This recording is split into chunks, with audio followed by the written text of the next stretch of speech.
हमारे ऊपर ऐसा कोई सख्त हुक्म ना भेज जो आपने हमसे पहले वालों पर भेजा। बड़े सख्त अहकामात थे। ये तो नबी करीम सल्लल्लाहु अलैहि वसल्लम का सदका है। बड़ी आसानी है, बड़ी आसानी है। बनी इसराइल ने बछड़े की पूजा की, मुशरिक हो गए। बाद में एहसास हुआ, हजरत मूसा अलैहिस्सलाम के पास आए, हजरत हमने बहुत बड़ी गलती कर ली, अब तौबा करना चाहते हैं, बताएं कैसे तौबा होगी। फरमाया जिन्होंने बछड़े की पूजा नहीं की है वो उनको जिन्होंने पूजा की है कत्ल करें। इधर बाप सामने बेटा, बीवी शोहर, भाई भाई के सामने। हजरत बड़ा मसला हो गया, ये तो हमसे नहीं हो सकेगा। अल्लाह भी बड़ा गफूर रहीम है।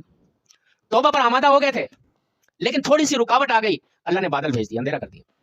सामने कौन है पता ही नहीं चल रहा, ये गया वो गया, ये गया वो गया। 70,000 आदमी कत्ल हुए। फरमाया बस सबकी तौबा कबूल हो गई। क्या ख्याल है, इस दौर में ऐसा कोई हुक्म आ जाता तो हम करते हैं? हजरत ईसा अलैहिस्सलाम की शरीयत में आदमी रात को जब गुनाह करता था, सुबह उसके दरवाजे के ऊपर लिखा हुआ था। ये हमारे सारे के सारे जो हाजी अमानुल्लाह खान बने होते हैं, क्या ख्याल है, बड़े पारसा बने होते हैं, तर दामनी पे शेख हमारी न जाइयो, दामन निचोड़ दें तो फरिश्ते वुजू करें।